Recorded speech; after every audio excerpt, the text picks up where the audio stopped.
My name is Caitlin Akon. I played Enid on The Walking Dead, and you are watching Comiverse.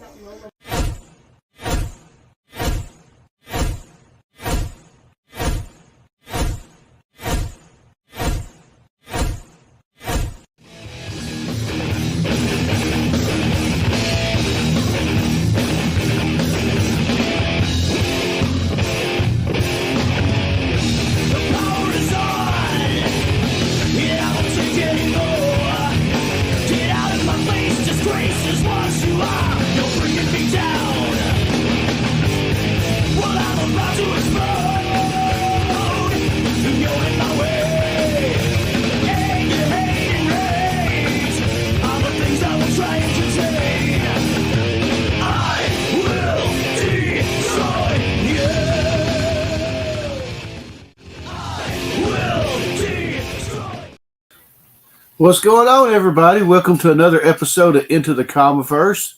I hope everybody's having a fine Saturday afternoon. And before we get started, got to introduce somebody backstage. What's going on, Cliff? Hi. I was beginning to think I was going to be the only one here. For anybody that wants to join the panel, I got the link pinned up above. Oh no, Tony. They must show their face, Tony. They must show their face. Izzy, if you want to join, come on, man. We're going to be talking about the anatomy of a supervillain. And I made it just in time. Yeah. But I'm your guest supervillain. You're my guest supervillain for the evening. As you can tell, I'm reorganizing. Yeah, because it's so funny. Lately I've been getting, where the heck am I? Now I'm like looking at you like, where the heck are you? Same room, different view. But excuse me. So how's things been? Oh my God. Do you want the honest answer to that, or do you want the general answer? Well, you posted that the birthday party was fixing to be lit. So I mean, well, the food was fabulous, the company was lovely, and there was a lot of hallelujah. Well, I'm going to go ahead and just get to the shout outs. We'll take care of a little bit of business.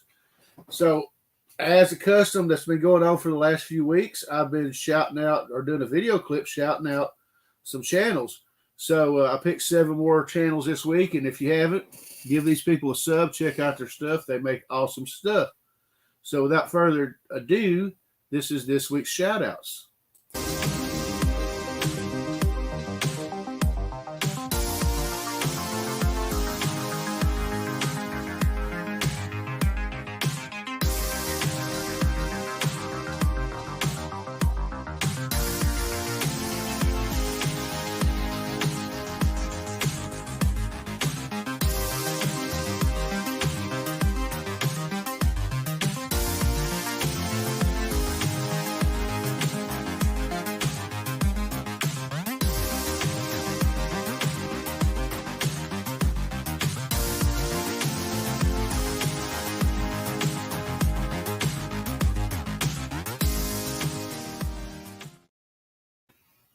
So, yeah, if you get opportunity, man, just check out these people's channels.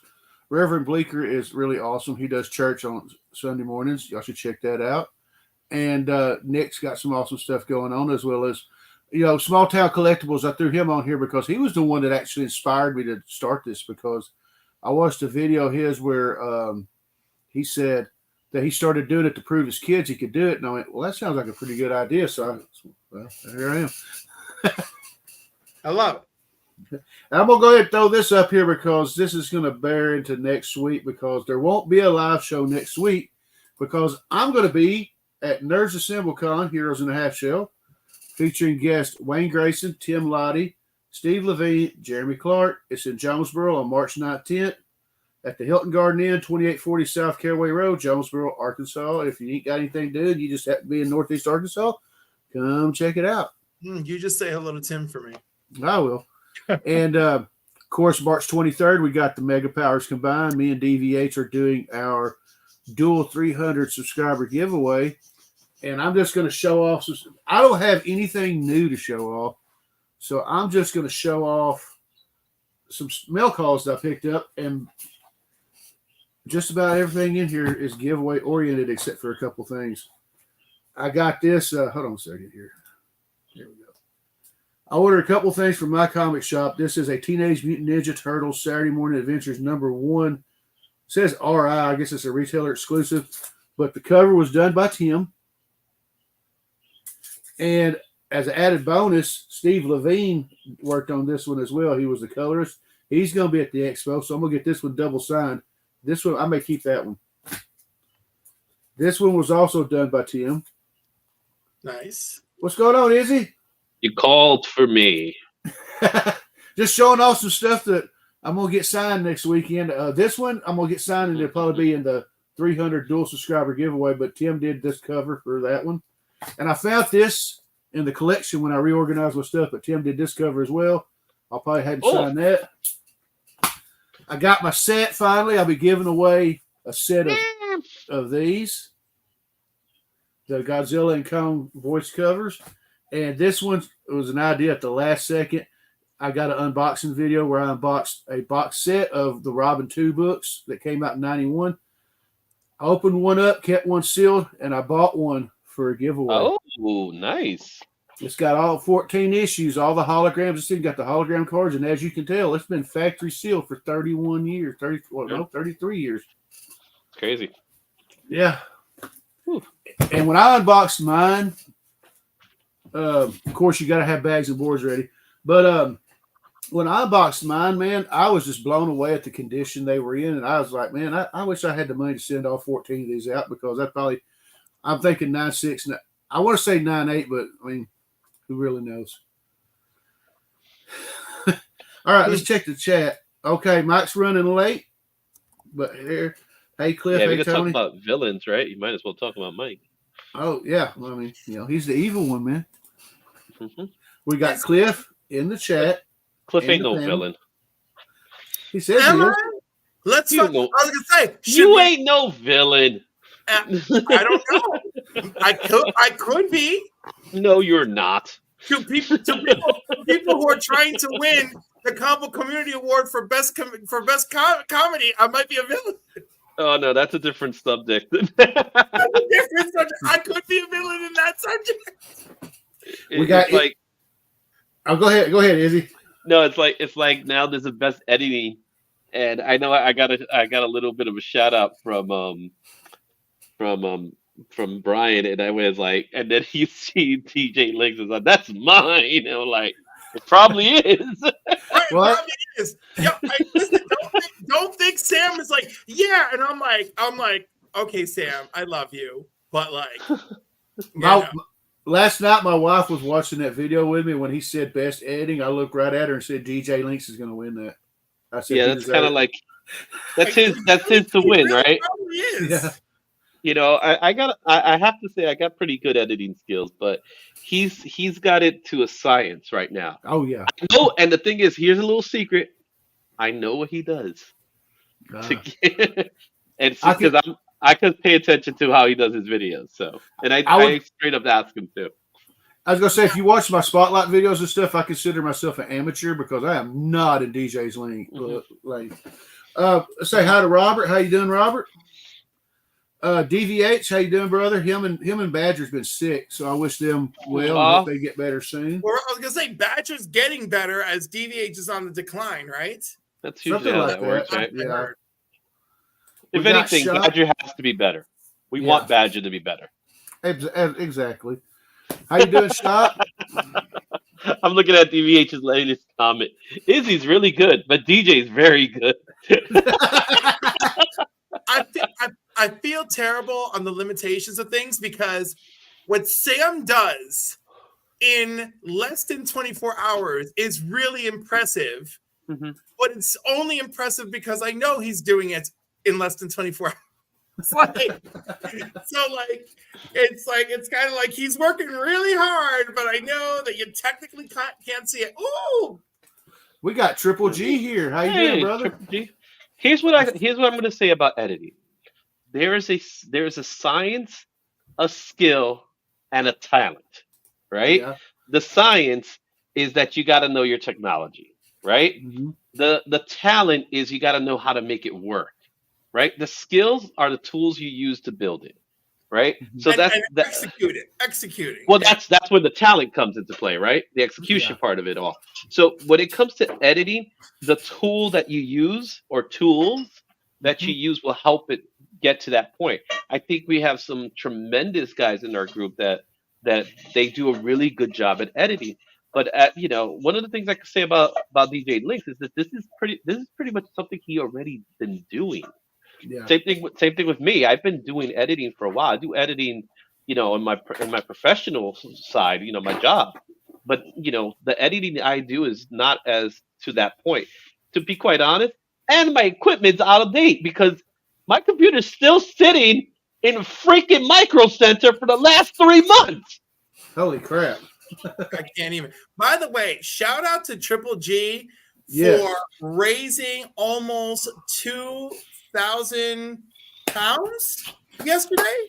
He said $2,000, so I don't know if it's 2,000 No, pounds. it was the Pounds not or American. quid? It was the not American cash symbol, the non-USD cash symbol. I was So gonna say, is it very quid excited. or pounds or? It's He pounds. raised some cash. Pesos. It's pesos. Pesos. Pesos. No, he's in the UK. Stop it.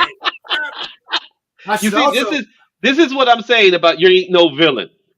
I should also point out that Monday I'll be with the Izzyverse on. Yeah, baby. It's gonna be awesome. I got. Yeah, I hope I don't miss it. Like I miss everything, but like I got an email coming. I got an email showing up right before I went on here, and it said your payment is on hold for Izzyverse. I said I gotta get that paid. Of course, I get paid every 2 weeks, so I get paid on Friday. But it's gonna get done. Tony wants. Oh, that's right. I gotta send something for you, right? So you're gonna get. I'm happy you mentioned it. I'm coming right back. I'm just away from the camera for a second. That's why I got the. So you're gonna get a sketch from me, right? That you want a sketch, but now we're gonna get it slabbed. Yeah. That's what it was. Okay. I know which book it is too. So I'm happy to say I recorded my video with my books that have been slabbed. They came in. I literally recorded it. You probably won't see it for another 2 or 3 weeks. But I contacted everybody that has a slab, and they're gonna be like, "Here you go." Awesome. So really excited for that video. I would call it my most personal video out of all of them. So I don't cry, but I get a little chuckle, get a little emotional. Triple G says it was in pounds, but it's over 2K now. He appreciates the shout out. See, it was pesos. I'm gonna leap into another thing I like to do. I didn't do this last week because I didn't have that many, and I hope Izzy enjoys this. This is called This Week in Comic History. As you know, I used to post pictures of comic covers and stuff on Instagram and Facebook, and I figured this would be a cool little segment for the show. So I hope y'all enjoy this.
Hope y'all enjoyed that. That is a very impressive week. Yeah, there was a lot of stuff, some villains, and I'm gonna go right into this because to go with the whole G.I. Joe celebrating G.I. Joe's anniversary of their comic, we got Roadblock here asking a very important question of the community. So let's get ready. Who wants a body massage? Only Hawaii. What did he just say to us? Love. Mr. Body Massage Machine. Gone. What the hell? Body massage. G.I. Joe! I had to throw that in there. Body massage. Body massage. Oh man, that's awesome. There's a couple of ways we could take that, the way he's saying it, and you know, one could be like, you know, the electricity body massaging you to death. Is my eyes deceiving me? What? But I see something. What do you see? I see a frame that is hanging on the wall. Oh yeah. Hey Beckerman, how you doing, bro? I'm amazed to see that it's finally up. I see a gray wall, and I see comics. Cliff on comics. Clearly behind comics. That's in front of comics. In front of comics. Cliff behind comics, or Cliff in front of comics. The frame is up. I'm amazed. There was something different about the atmosphere. I'm just saying, dude. Like the whole room. Like, are you not feeling it? Dude, I've been super busy. Look at I know, but I mean, like now that you're looking at, I'm in the room that I've been having renovated. Like, is it not? Yes, it is very sterile. What's going on, man? It's unsterile, right? Like, not like, oh my god! Like, don't ruin this with sterile. We got Manny. At least tell me I'm the cool doctor's office, for goodness sake. Yeah. I see what you're trying to do. You're trying to push me into villainy. You know, Dr. Sterility. I'm coming for your semen. All it takes. Okay. Is one. Hey, you just said that. All it takes is one bad day. It's true. Man, I had that yesterday. Andy, will you draw the comic? Was that Dr. Sterility? I'm coming for your semen. Are you going to draw the comic? No. What's going on, Kenneth? How you doing, bro? I co-author Children of Need, and you draw that. Yeah, no. What's going on, my brother Timothy? Hope you're doing well. Oh, so if I write Gay Heroes in Love, would you draw that? Let me think about it. No. Wow, that's rough. That's how you like it, though. No, not like that. No, this is not how I like. This is not the kind of rough I like. I kind of like the rough where I control it. Not the. I write a sweet and sincere story about gay superheroes in love. And you're like, I'm still not doing it, Cliff. I don't care how good it is. I've already been there, done that. Where? Send me the link. Years ago, I have a friend. He's still my friend, of course. He's actually been in my channel a few times. He's an actively gay Puerto Rican man, and he wrote a gay Puerto Rican superhero. And he asked me one time, he had this idea of doing, like, we all did a panel. So I ended up doing a panel for him. And, you know, he did publish it eventually. I don't know where it's at, to be completely honest. And I forgot the name of the character, but we're talking about 14 years ago. Okay, the important thing is your friend cute, single, and a chubby chaser? I need to know. I will tell you he's a good-looking man. He is around my age. He's very healthy. I'll tell you that much. He bartenders. Last I checked, he's in Pennsylvania. And is he single? I'm going to say no. Well, that's too bad. Yes. So if you want to look him up, look up Achilles. I will say he's definitely a good-looking man. Well, that's cute, but don't do much for me. Jeez. You know, you asked. I gave you the answer. I know, but I was like trying to check off the box, and you cannot confirm nor deny if he's a chubby chaser. And I can't. And I honestly cannot do that part because I don't know. I never bothered to hook people up that way. Okay, that's very sweet. But in the meantime, he's with somebody, and that person is a chub, a bear, a daddy, an otter. What is he? I have no idea because he lives in Pennsylvania, so I don't see him.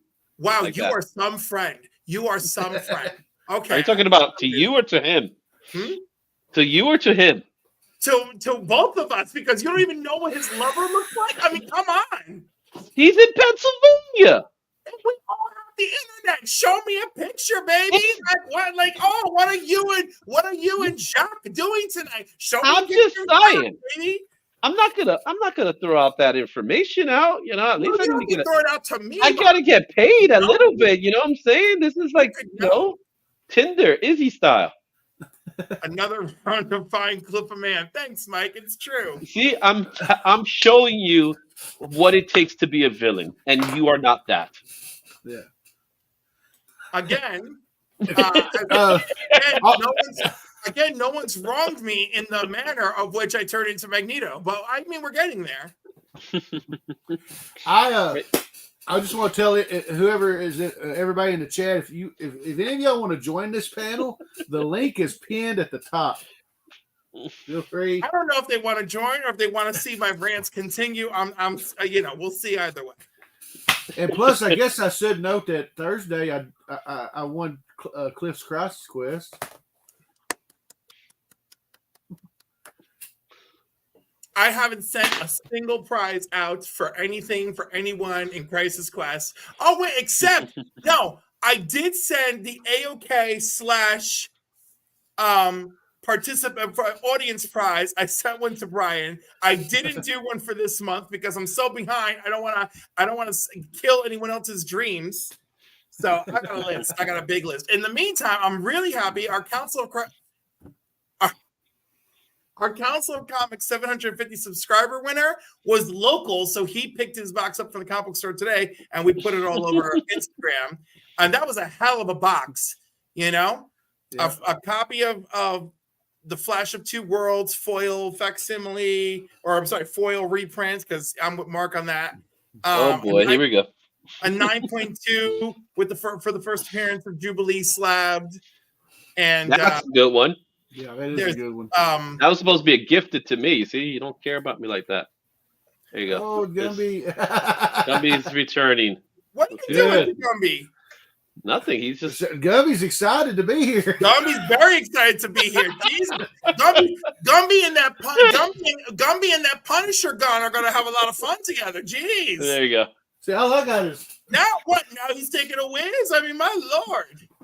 You know, Gumby's here to lay down pipe. Oh my goodness! Woo! When you get as old as Gumby is, it don't last long. You know, it don't last long. Wait, I'll make Gumby is a shapeshifter. I expect Gumby. I will give you something even better than that. Let's see if this works. Now you get just Gumby eyes. Oh my god! So is Gumby gonna be like a regular thing? Because if he is, you need that clip of "I'm Gumby, damn it" too. Oh, you know what? Now that you got me, I thank you for letting me know about the Gumby clip. Yeah, I went crazy when somebody finally told me how I could record clips. I went crazy, and and then my mind just shut down and went, okay, well, what do I want? So I mean, you got all these ideas going. I could use this or I could use that, and then when you actually get a chance to do it, your mind just go. I'll be honest, I don't even know what's the limitation of how many clips you could have in StreamYard. I have yet to test it because I have a lot of clips on StreamYard now. I've got a few. Yeah. It's just that this is crazy. Oh, you never seen Gumby, DVH? Yeah, Gumby, he was a thing, 60s, 70s or something like that? I was going to say he had his own cartoon. I remember watching it in the 80s. He's never really been a cartoon. He's a stop motion. Yeah. Claymation. Yeah. Look it up, DVH. Gumby is a pretty big deal. He was a pretty big deal at one time. Oh, yeah. So, y'all. Gumby and Pokey.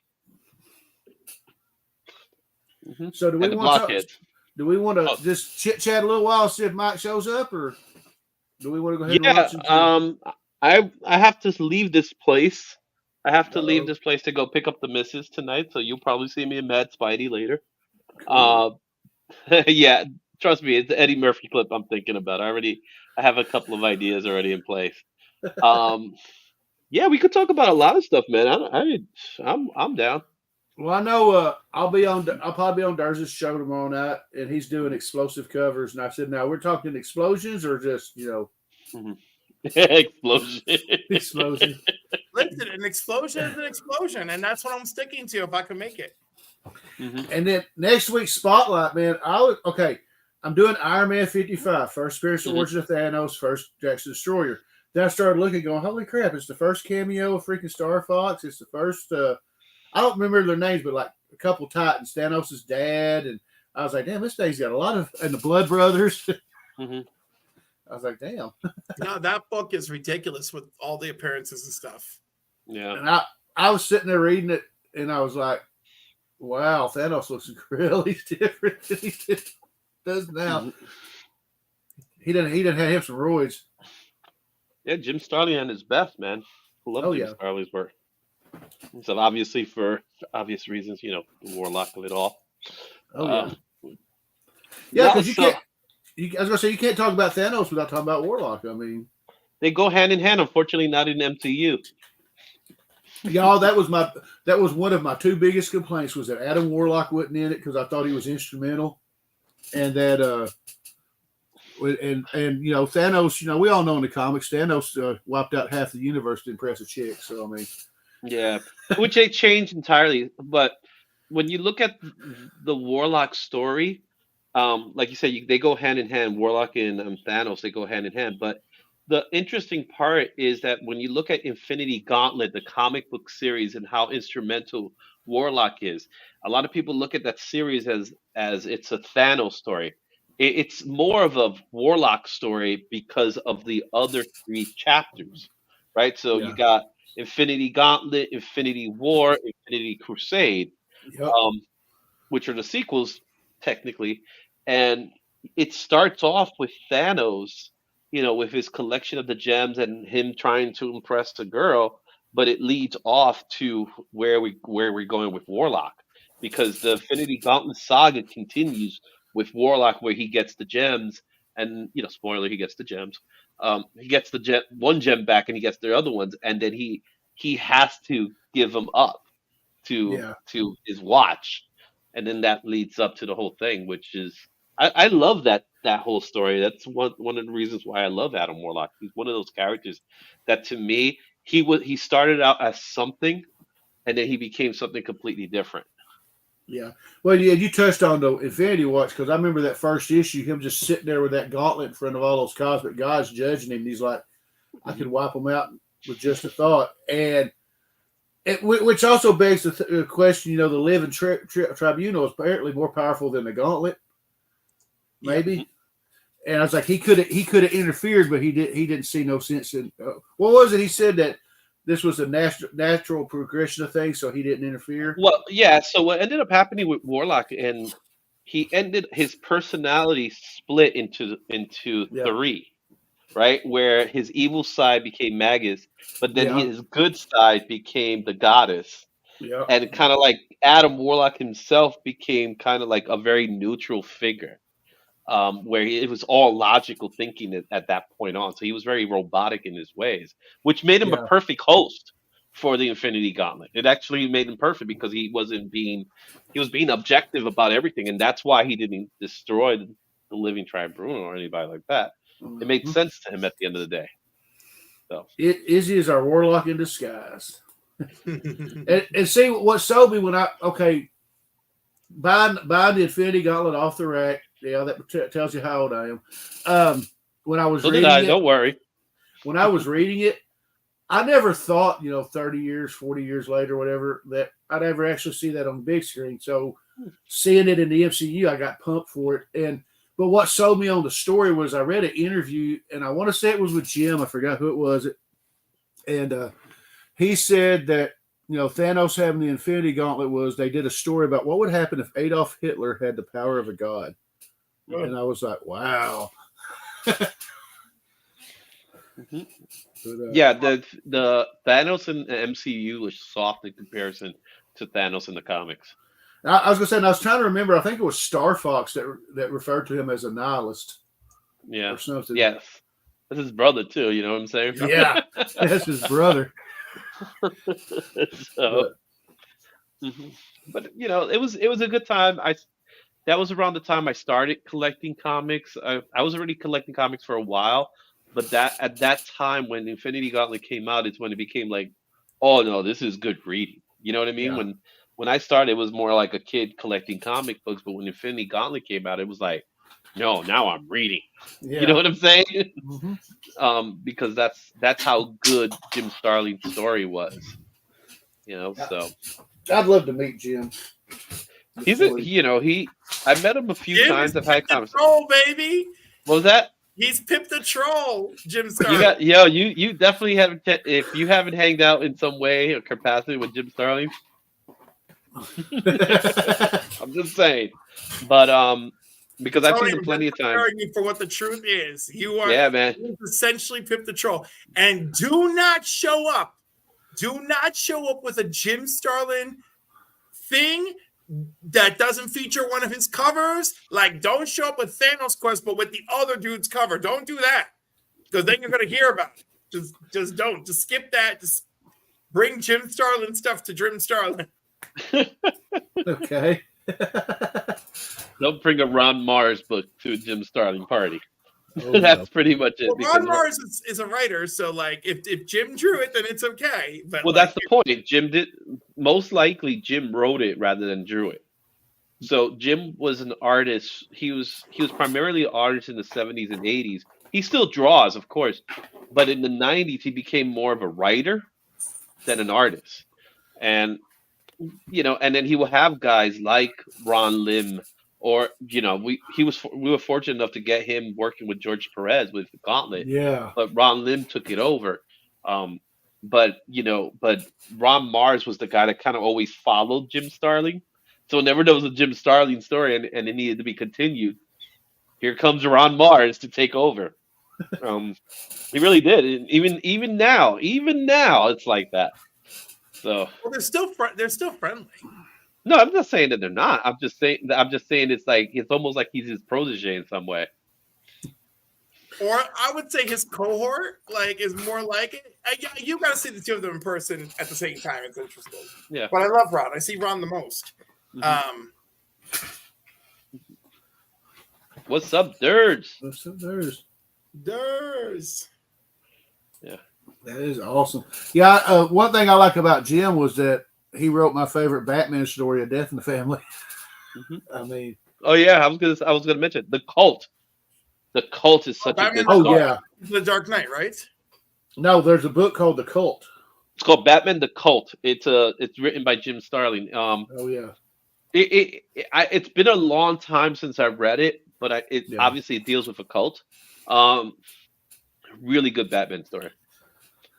Oh my god! I had to look it up to remember what it looked like. Okay, yeah, all right. Yeah. Wow. Yeah. I read it. One of my friends. Yeah, I was gonna say one of my friends had it, and he let me read it, and I always kept saying I was gonna buy it, and I never have. But I need to get it. But so, let's see. I'm gonna go ahead and start. So we all know that a hero is only as interesting as the villains they face. And I'm going to show this little thing, and we'll talk about some villains, and we'll see if we can't group a few. Cliff was nice enough to share this little picture of the ill-fated villains, the villains that thirst for absolute power, criminal insanity, driven by vengeance. Now, I'm going to start this off with a question. Do you think there are any villains that started, say, in the 50s and 60s that are still around that, and by today's standards, they would be considered not a villain? They might not be a hero, but they wouldn't be really considered as evil as they were before. Magneto. Oh, yeah. Magneto's already crossed that threshold. Yeah. Magneto's probably the closest thing. But there's other people that are straight up villains that you could always look at it in a different perspective. Mr. Freeze obviously is a good choice because he's one of those. He's a villain by title only. I'll say, he has his motivation is pure. It's his actions that are wrong, right? No, he has a good. His motivation's the same. He wants to save his wife. He don't care. Mr. Freeze is the one that gets my sympathy, and that's it. The rest of them, they left their humanity behind.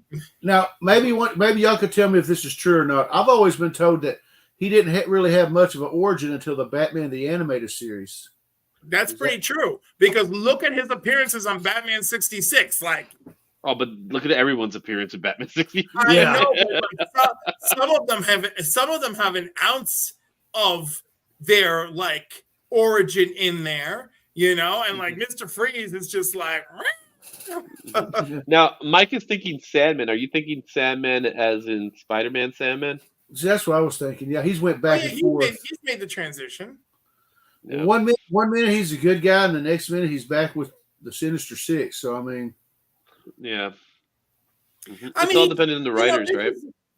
Oh my God, it's always about writers, and it's always such. So I mean, for God's sakes, he was a member of the Avengers. Yeah. You know, so I'm kind of like,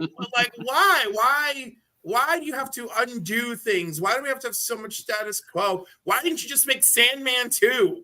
You know, and be like, this guy got caught up in a different actor. Now he's more villainous and crazy than the first one. A person that I think would be a really cool hero if it wasn't for his arrogance, I think Luthor. Yeah. I think Luthor. Well, if Superman wasn't in the picture, he will be a hero. He's also arrogant. No, I don't think he would ever be. I don't ever think he'd be more heroic. I was going to say, as far as people that are arrogant and whatnot, that a person that could be a hero would be Dr. Doom, but he is really arrogant as hell. Oh no, he's a dictator. Oh, that's true. What's that, Rich? What's up? Talk about Hitler, right? Oh, hey, Rich, how you doing, my man? Yeah, what's up, Izzy? How are you, man? You could tell I've stolen some of Rich's motif as my own. We all have a similar motif. I got the same thing going on up here. Yeah, but I mean, I think I'm literally using the same PVC that he's using. Oh, you use the PVC? Oh, mine's are shelves. Yeah, dude, you can't beat this. Like, this was this was $7 at Home Depot. Yeah, this is J channel. Behind me, I have some shelves. Yeah, that's J channel. I don't know what I'm going to do with the rest of the room, guys. I got more slabs. My Golden Girls couch that y'all love so much. I got to figure out where I'm going to put that in here. Beckerman mentioned Namor. Namor's another one. Yeah. But see, Namor's complicated because, like, he starts off kind of heroic and villainous at the same freaking time. Like, villainous and then heroic and then heroic again. I don't know. It's so confusing. His World War II origins are so confusing. It's just like, humans of the above world, you suck. And it's like, oh no, you've created Nazis. I must join you to defeat them. Yeah. That's a terrible background, Izzy. Terrible. What are you talking about? It's awesome. Don't worry, there are worse backgrounds. Who beside me read the 90s series of Namor where he was trying to fight to save the planet? I read the 90s. I don't remember that, though. I didn't. No, you mean where he like ran the boardroom and everything? Yeah, it was from a corporate standpoint. That was great. Yeah. Don't recall. Only thing I remember of Namor in the 90s was. I don't recall. I'm sorry. Only thing I remember from Namor in the 90s was the Jay Lee run, but I didn't read it. It came right after. After the John Byrne run. He got canceled quite frequently, so this is the reason that Namor comics. You should have Namor and She-Hulk team up together. They'll get canceled together. Yeah. I was going to say, at least they kept Namor.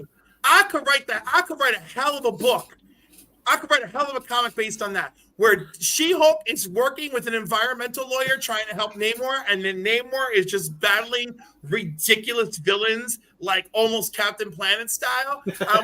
And then we got She-Hulk trying to help him and breaking the fourth wall. I can see we can pitch this and sell this. This could be their breakthrough.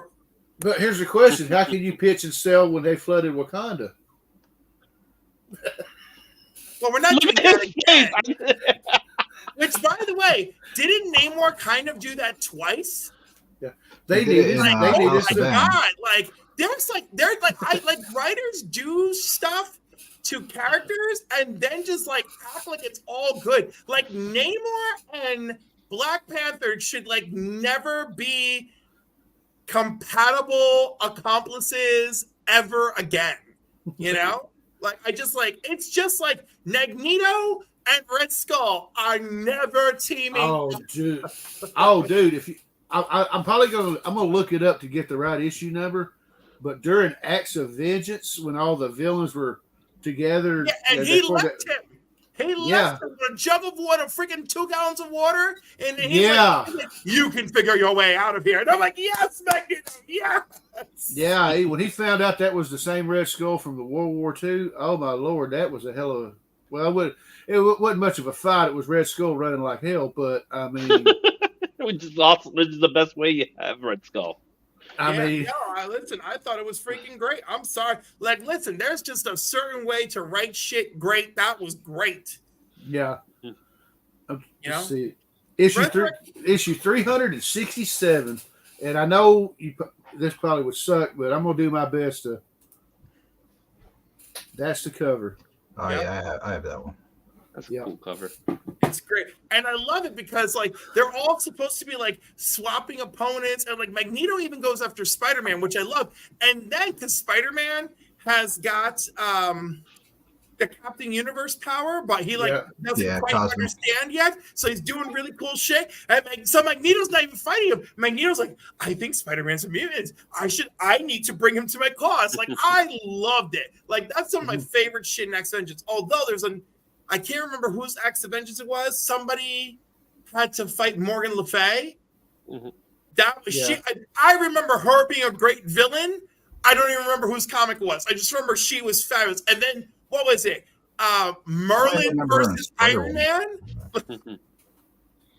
Like Iron Man took a beat down. It was just like one magic enemy after another in Acts of Vengeance, and he's like. Yeah, we just talk about Magneto and Spidey. Yeah, as soon as he realized that Spidey wasn't a mutant, he left. I mean, yeah, right. That was the other thing. He still didn't even want to fight. He was like, "Oh, you're not a mutant."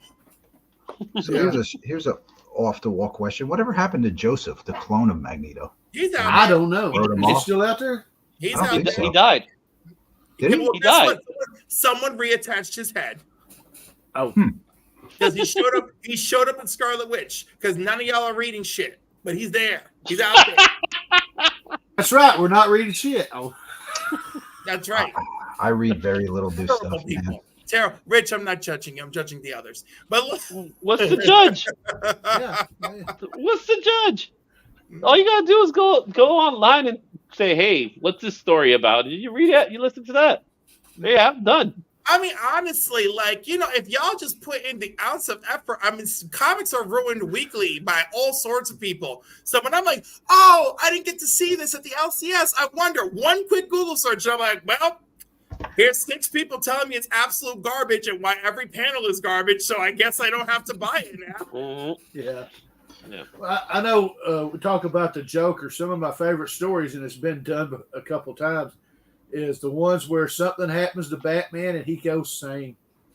I mean, like the White Knight comics. Yeah, which I liked. When it first started, I really liked the White Knight comics, and then it's like, okay, we got way too many of these. Yeah. What, you didn't like White Knight, Batman Beyond, and you didn't? No, what I'm saying, I liked the first one, but then come on, man, you try again. This is the problem that we have with today's comics. Everything's being milked. Everything. Oh, is it only just today's comics? Yeah, it's today's. Older comics didn't milk like that. You're hilarious, dude. It's literally everything. It's literally everything. It's everything. Literally everything. Literally everything. It was successful, so now we have to milk it to death. And it's especially bad since Marvel movies had success. Like, thank you, 2009. Because like 8 was like, oh, this is exciting. 9, it's like, oh my god, it's happening. So that's it. From 2009 forward, it's just been downhill for. No, but that's the. I'll be honest. That's a Disney machine that does that. Partly, but remember, they started off being their own thing, and it was still part of the problem. Like my issue today, which is the biggest problem I see today in in the comic industry, especially with the mainstream comics, not so much with the indies, because the indies are always going to be the indies. My biggest problem with the mainstream comics, it has to do with the fact that they're being dictated by the movies. Yes. And the problem is that the movies were originally being dictated by the comics, which gave us the good stories, and now it's a role reversal, and it's failing miserably. Yeah, and that's what I think. Even worse than that. It's even worse than that. It's just such a terrible. It's like I think, terrible kaleidoscope is what it really actually is. I think that's what they're doing with the X-Men. Why they're rebooting the Oh, don't even get me started. That is my number one problem. Movies. That is my number one problem. We got X-Men 97 coming. So let's ruin the Krakoa age so that we can make it line up with the cartoon, so that when we introduce them in the movies, everything is all lined up. It's gonna be great, and it's just like, screw you! Who told you to make Kitty and freaking Rogue teen leaders and send Storm to go be some president? No one asked you for this. Although Politician Storm does kind of appeal to me, but other than that, unforgivable. I like the House of X, Powers of X, and everything that was after that up until I think it started getting boring after the X of Swords, of Ten of Swords, whatever you call it. After that, it kind of Gala just freaking lit it all on fire and got me sucked back in. And I was like, "Oh shit, what's this? What happened?" So I was reading. Those? So I was reading Powers of X and House of X almost religiously because it was very interesting. Yeah. The way the story was flowing was really interesting. And you got every issue had that cliffhanger moment where you're like, wait a minute, what? And it's kind of they did a pretty good job with it. And you know, it's because of the Hickman of it all, obviously. But then it fell off a cliff afterwards. Because afterwards it was like, wait a minute, but this is not like the X-Men I know and love. And then to say that, you know, pretty much they're all dead now, and their society. Well, they're all clones of themselves now.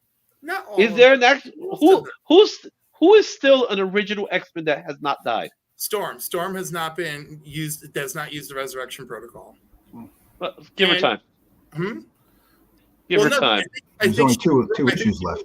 I think she even broke the chip to be like symbolic with the Araco team. And then Magneto is dead, the real Magneto, but of course we're doing the resurrection of Magneto. Let's see where that takes us. Yeah. I don't know. Rumor has it from the gay community is that at the end of Resurrection of Magneto will not be resurrected. He'll be back. Sure, but not now. The one thing that was interesting about the House of X, Powers of X is like in the centerfold, there was like 6 pages of diagrams that when I first opened it, I'm like, this is stupid. But then I actually read the diagrams and it like draws a line on how everything's working. I'm like, this is actually pretty cool. By the way, the diagrams have appeared in every book. Since then? Oh yeah, absolutely. Every book. No, but House of X, Power X had like 6 pages of them. No, well, that was because they were doing the world building, and then it's like if you follow, you've got the double page, and the center of the double page is previously in X-Force, previously in Marauders, blah blah blah blah blah blah. But then all the external stuff connects to all those world building pages from before. So that's neat. I mean, like they've tried. I mean, it's not all perfect. And, you know, and Hickman has been guiding them from the shadows. I've had 2 of the writers tell me that like they have their weekly meeting and occasionally Hickman still comes in to drop his 2 cents. But aside from that, it doesn't change the fact that the writers are the writers, that editors don't do the same job that editors used to do. Kelly Comics, what's up? Hey, Kelly. Oh, hey, Kelly. What's up, Kelly? Also, I didn't actually say hi to Beckerman. Just like, hi, Beckerman. I'm sorry, I'm a loud person. He just floated in the chat. That's why. I was going to point out when I was talking about the Joker that, of course, everybody by now has read The Killing Joke. That scene in there, or say scene, it's a movie too, but where Batman is honestly trying to tell the Joker that he'll help him, and he just goes, "It's too late for me." Mm-hmm. That's the ending you're talking about. Yeah, I'm like, does that mean he's insane or he knows what he's doing? So, I mean, that's the best part of the Joker. The best part of the Joker is you don't really know what's up with the Joker. That's why we don't need an origin. Because and we got one. Exactly. And but did we? But that's the also part of the joke. Did we? Yeah. Well, see, and I'm gonna bring up the Killing Joke again because I love that part where he says something about he prefers his origin to be multiple choice. I've always loved that. That was a great line. Now it's multiple choice because it's multiple Joker. Yeah. Because even in this one, when he comes out, you see the 3 Jokers all emerge in that scene. Mm-hmm. So this doesn't challenge the 3 Joker status quo. Huh. My Joker's 1. So, besides the Red Skull, is there any villains that you think could never be redeemed? Never be redeemed. Omni-Man. Oh, Morg. Who? Morg, the Herald of Galactus, murderous, rampaging Herald of Galactus Morg. I'm gonna say Omni-Man. He's a straight up jerk. No, he could be, but he was redeemed a little bit. It took a lot of time, technically. Jerk. Okay, but like he can't be redeemed in your eyes, but he was redeemed in the story arc. That's it. You know, I'm just saying, when you say can't be redeemed, it's got to be so bad. No writer can pull one out of their book. Huh? And I actually think they should write more villains like that. Yeah. Like you have too many villains that, 10 years later end up as anti-heroes or on teams, and you're going to run out of villains. Which is what bothers me. Oh, you know what? I think of Carnage. Oh. Yeah. Those are my types of villains. The Carnage, the Jokers. The fact that they're just purely insane. I love those types of villains because those are the villains that you cannot convince. You cannot bargain with. And if you bargain with it, they're going to turn their back on you. Yeah. Those are the villains. And also, Darkseid is another one that comes to mind in my head. But they'll probably do something with him if they have. No, never. Every once in a while, they'll give you like a little tweak of his origin, or like when they had to like join forces during like they had to join Mystic Forces together, Wonder Woman, Tempest, him, during our Worlds at War. And then like when they were done, Darkseid's like, look at Wonder Woman like, ha, like there's a little piece of me left in you now. And she's like, yes, but there's a little piece of me left in you as well. And then she just knocked over his statue on her way out. And I was like, but yeah, Darkseid very rarely shows any signs of remorse whatsoever. But he is interesting. I think Zod is an interesting character, especially the Superman 2 Zod. Yeah. Superman 2 Zod is... I don't think he's a villain in that sense. He's a militant. He's a militant leader. And similar to the Zod from the Man of Steel, I think he's a general. As a general, he believes absolutely, he has to be the most powerful. The one thing I didn't like about Man of Steel is I wanted Zod to say to Superman, kneel before me, and he never did. Kneel before Zod. I gotta tell you, I'm not a huge fan of Man of Steel. I find Superman 2 Zod to be like strictly evil, nothing to relate to, versus Man of Steel Zod, where it's like, don't you know that this is what I was genetically engineered to be born into? Like, so like, there's reason there, Yeah. They even show Feora crying when they see the remains of Krypton, like all Ursula's worse. Yeah. Ursula's way worse. Ursula murders that little boy. If you watch Superman 2, the full edit, Anon tosses the thing, kills the kid, and it's like he was only a boy, and then like Ursula is like, and he'll never become a man. Ursula's awesome. She's the true villain. She's a bad bitch. When Lois punches her, I mean, I'm like, go Lois, knock her out.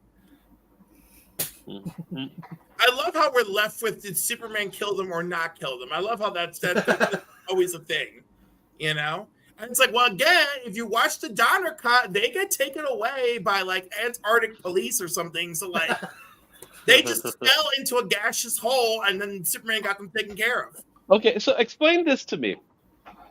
If a villain's so villainous they're going to be put in a phantom zone so that they could eventually get escape. Why wouldn't they just do some kind of execution instead?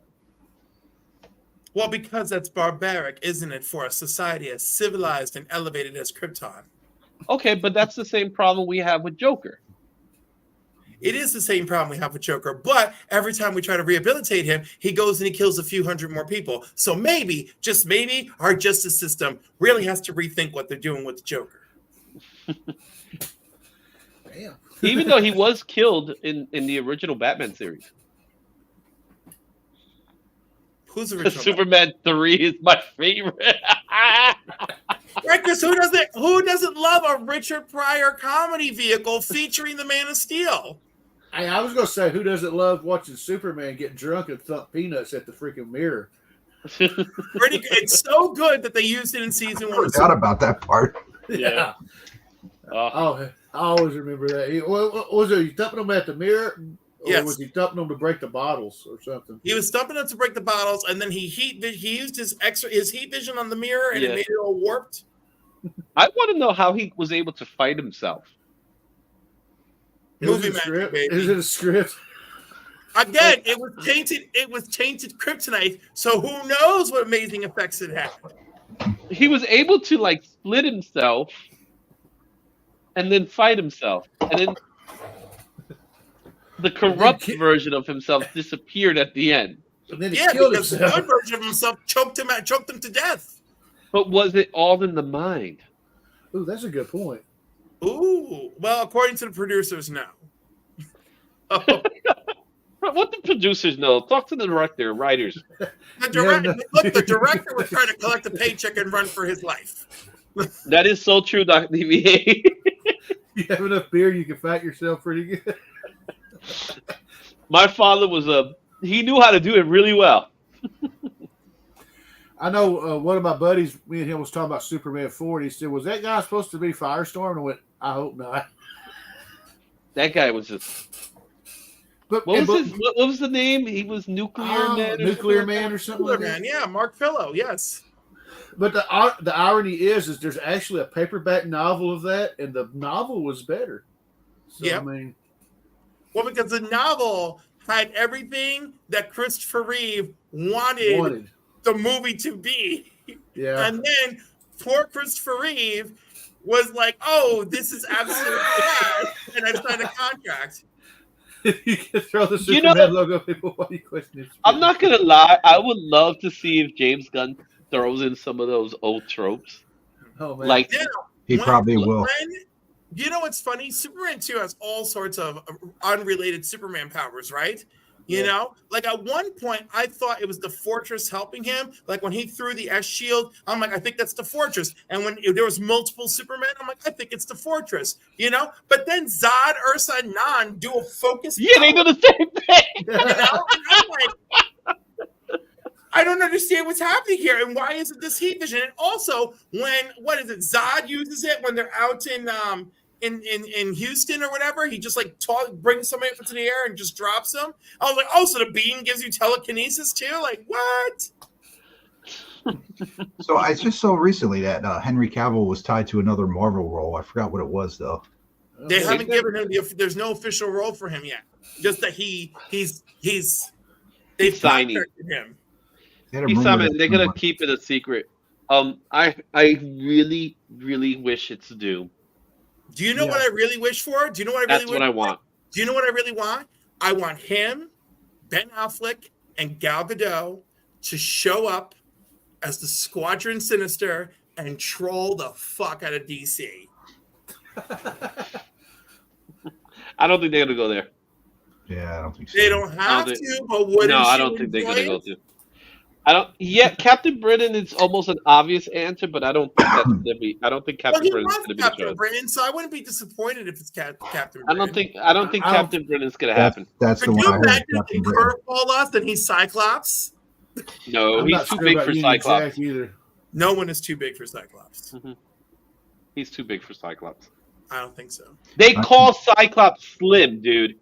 Yeah, I mean, I could see him as a dude. Okay, that's his nickname, Slim. Yeah, for all the right reasons, baby. for all the right reasons. Sentry is almost an obvious answer. A while.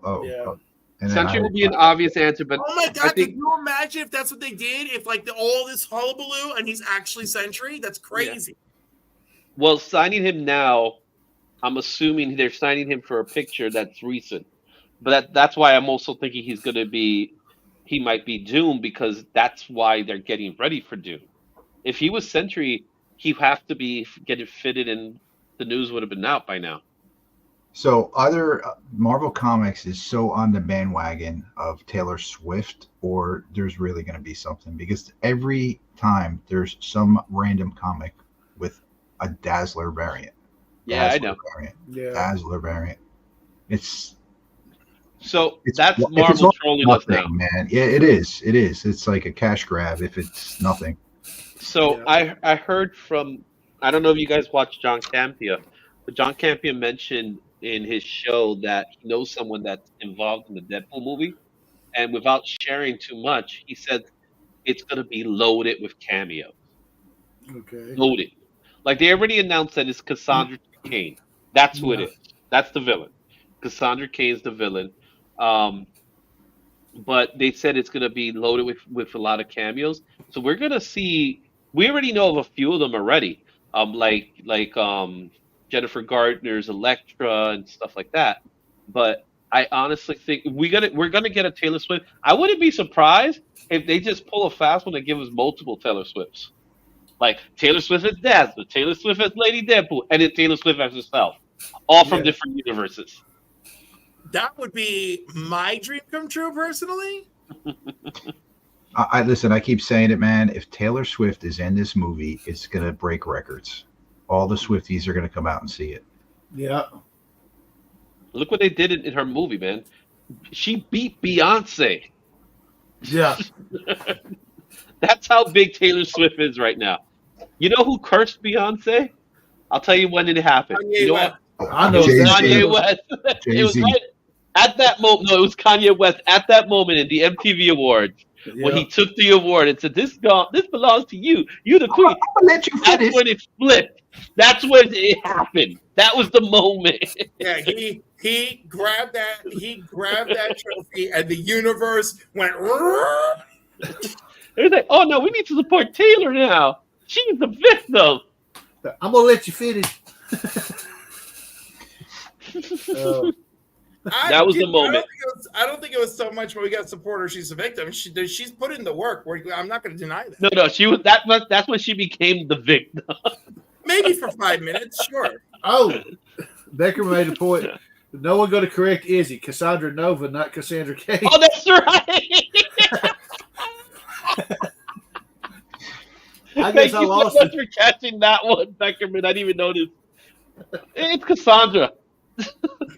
She's supposed to be Cassandra X. Oh, because Professor X, and she wants to make a point of, my brother tried to eat me in the womb, and now I'm going to make you all suffer. Yeah, that's the kind of stuff whiskey would do, man. That's Grant Morrison, man. Cocaine's a hell of a drug. Cocaine's a hell of a drug, that's right. Woohoo! Cliff let us all down. What the hell? Now Beckerman wants me to become the villain. It's good. I just want Cassandra Nova to be like, to me, my X-Men, and Wolverine just be like, who the fuck is James Howlett?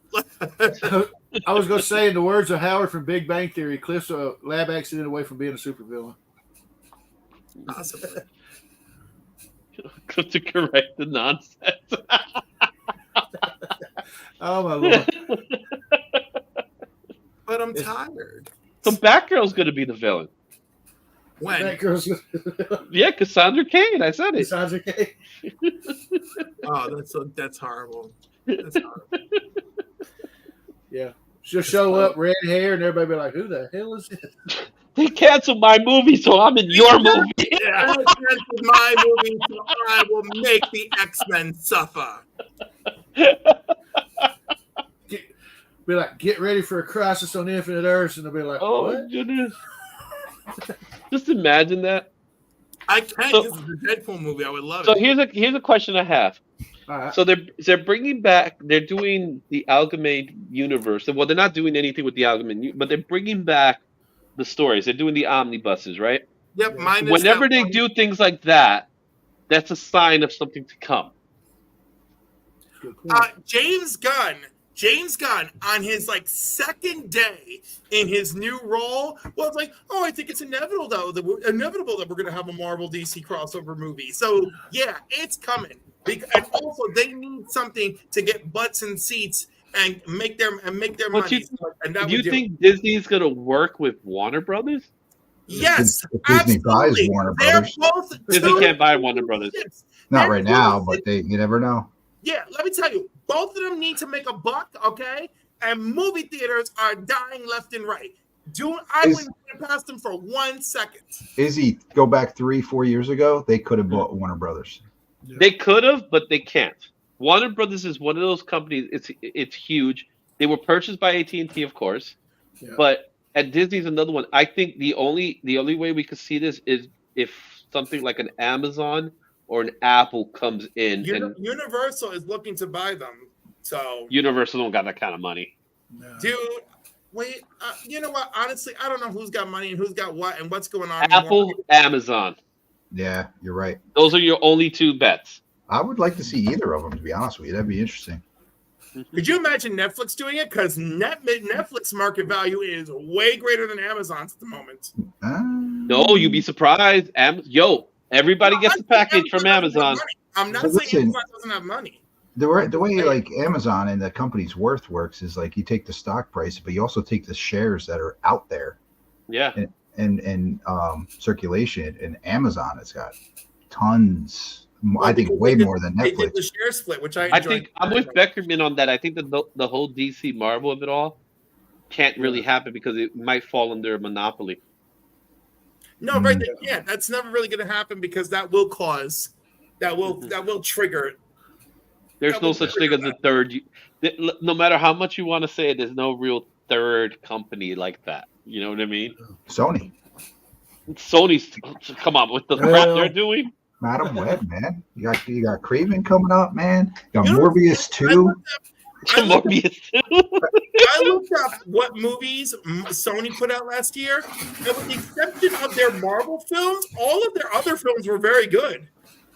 That's because I've said it before. Amy Pascal, who is running that division, she's a moron. Clearly. Straight up moron. Really a moron. I mean, she's a moron. For some reason. No, she's a moron. Every time I see her talk, I want to punch her in the face. She's one of those people that she's a producer in everything you hate about a producer is what Amy Pascal is. The only time that she's doing good, which I think is because she keeps her hands away from it, is the Spider-Verse cartoon, the animated film. That's Lord and Miller's. They handle that. They're control of that. She leaves it alone. But everything else that she puts her paws on, she destroys. She's been doing it forever. I still didn't finish the second Spider-Verse. I got a half hour left. It's so good, though. I did see I love that where movie.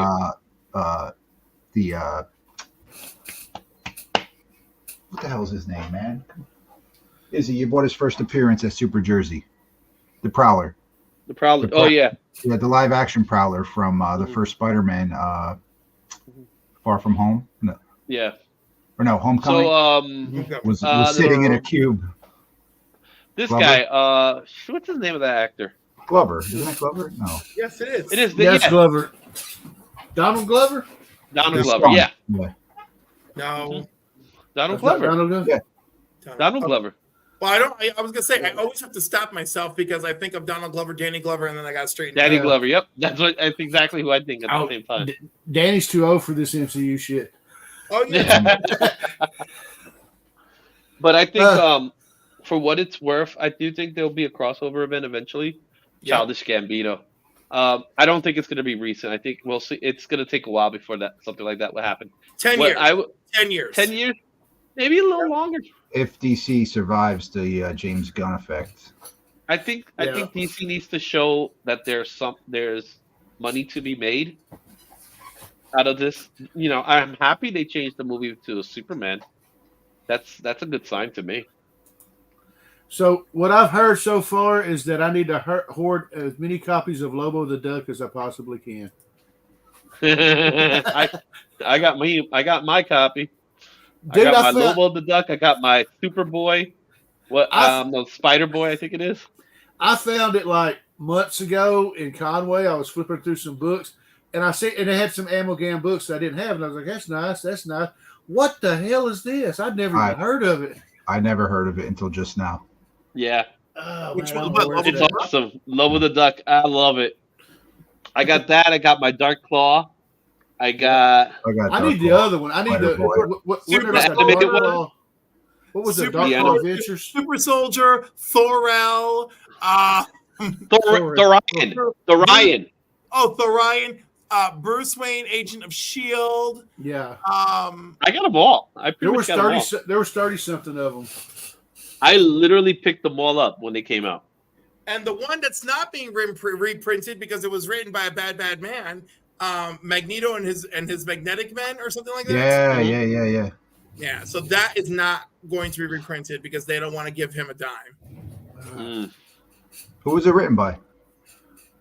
Yeah, Gerard something, but he served his 6 years and he's a bad man. If you wrote something, you Gerard wrote something. Jones. If you wrote something, you wrote something. Right, but like you don't want to pay when you read what the dude is about, you don't want to pay such a person. That's what I'm saying. I get what you're saying, but what I'm saying is, if he wrote it, he wrote it. You're gonna take away something for somebody else who wants to read because this guy did that. Yes, I get it. Yes. I get what you're saying, but that doesn't mean that you have to not have it. No. You know what I'm saying? I totally get what you're saying. Yeah. It's like dude, I mean, like that's what it comes down to. If it's my company, I have to make the decision. If I go, I'm not giving that scumbag a dime. You don't have to. Well, take the credit away from him. No, you can't. But you can still pay him. Right. Look what Alan Moore does now. Look what Alan Moore does. Alan Moore is considered as the writer. That's what he's known as. So when they give him credit, he's known as the writer. Alan Moore doesn't have a super ugly attachment to him. No, I get that part. I'm just saying, dude. What does that do, man? I gotta have to Google. Oh my God! Oh Lord, I just did. Cash to check, Oh Lord, I just Googled it and I was like, oh Lord. Yeah, okay, see, Tony understands. Somebody's take him out behind the woodshed and spin the bullet. I'm sorry. I mean, honestly, that would actually it's wrong, but that would solve the whole thing, wouldn't it? Maybe what I just said was a little extreme, but I mean, but I also kind of don't disagree with you.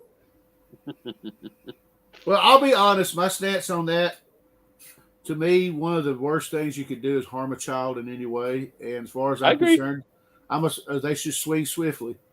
I've been trying so hard, Tony, not to say stuff because I don't want to harm your algorithm. So I'm like, let's be honest. Just tell it like it is. I don't care about no algorithm. I appreciate you. But I was gonna say I think people know what I meant. And again, and how you feel about it is how you feel about it. But I'm saying I'm a stance that I wouldn't want to pay. I wouldn't want to pay the mofo 1 cent. So I'm like, sorry, you guys got to miss out on this. But is there any way they could? Is there any way they could make it to where they don't pay him a dime? He'd have to be dead. Oh, back to the woodshed. Yeah.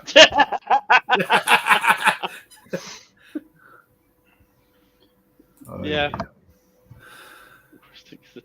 I mean, that stings, but I do feel that is not as low of the bar.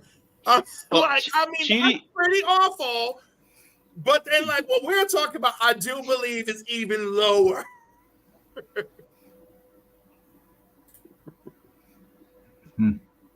Yeah. But I was going to make a comment with something about DC. At one point, now this might have just been rumors and just nothing, but I'd heard a lot of clips about how they were talking about maybe licensing DC properties. I guess that went away. They license some of the films. So Okay. a lot of the DC animated films are going to be licensed out to like Netflix or Amazon. So and it stuff wasn't like that, but they comics. still have the ownership.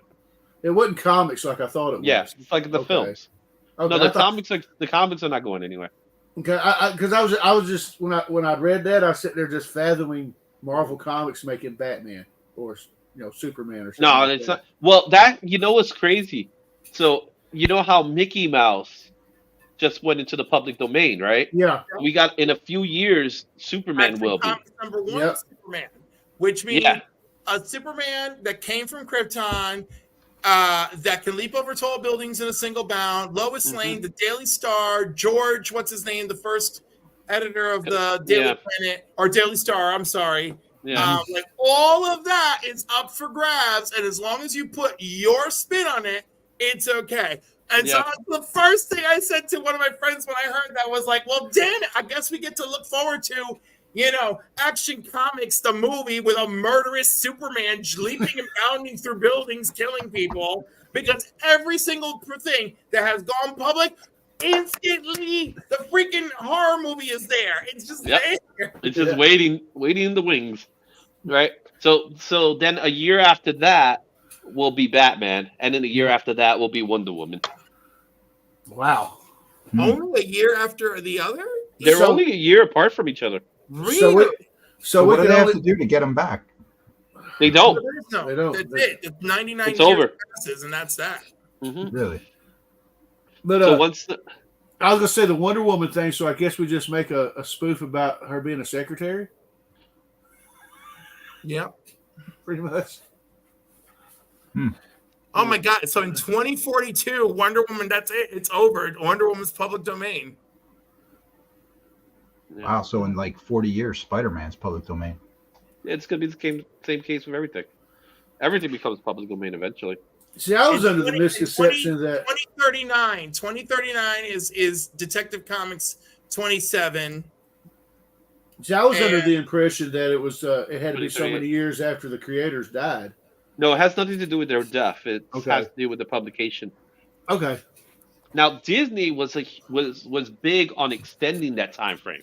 So if it was first eligible for public domain in the 70s, and Disney jumped in and said they did all sorts of things to jump it forward, and I think they jumped into the 90s, and then they did it again, and then now Disney's was like, you know what, screw it, we don't need it anymore. They literally they stopped trying now.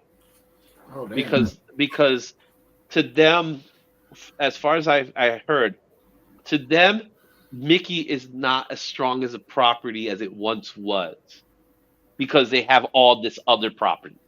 Yeah. So they still own Mickey in the way we understand him, the way we know him. It's Steamboat Willie. Yeah. That is the public domain. Yeah.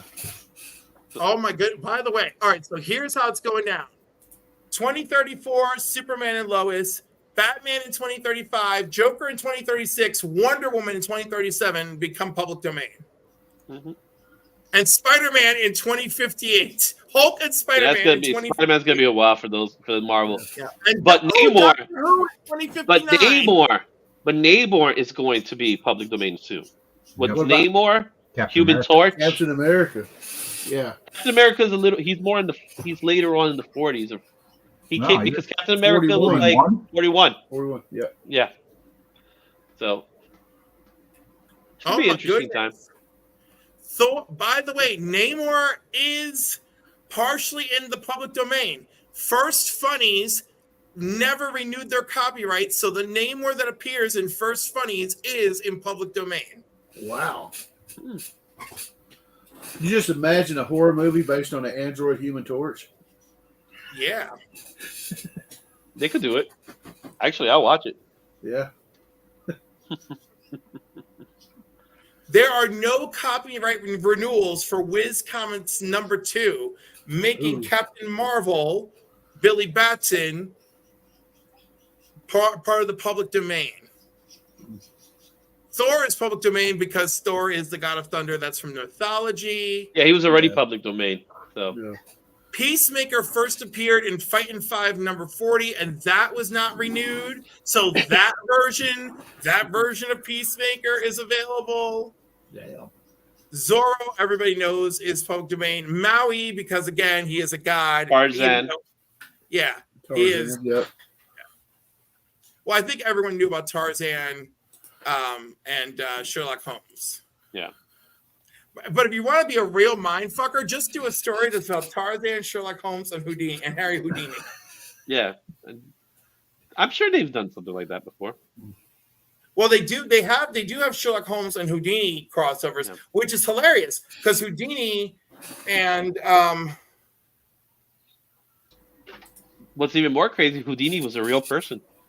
Yeah. Right. The author of Sherlock Holmes befriended Houdini, but surprisingly, for a man who wrote about a detective who likes to follow logic, he was really into seances and shit. And Houdini was really into dispelling that stuff, even though he would have loved to have actually communicated with his mother on the other side. And then he said that, Sir Arthur Conan Doyle's wife was like misguided in her supernatural ability, probably egged on by her husband, blah, blah, blah, something to that effect. I'm not nailing this perfectly, but that really hurt their friendship, and their friendship became a rivalry, or not a rivalry, it became a, whatever you call that, a kerfuffle.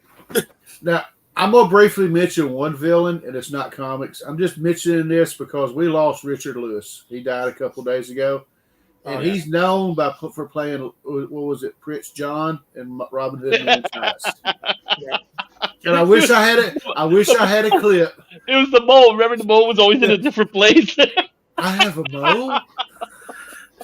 Well, maybe if you tell me the bad news in a good way, maybe it won't sound so bad. Okay. I love Richard now Lewis. We're on to something. Hey, we're either going to have a wedding or a hanging. Either way, it's going to be a lot of fun. But yeah. I remembered him when he started with Jamie Lee Curtis and Anything But Love. I actually like that series. I did not know that he was in Curb Your Enthusiasm. Of course, he was great. He's great in Curb Your Enthusiasm. I need to watch he's it. in the current season that's airing. He's in pretty much every season.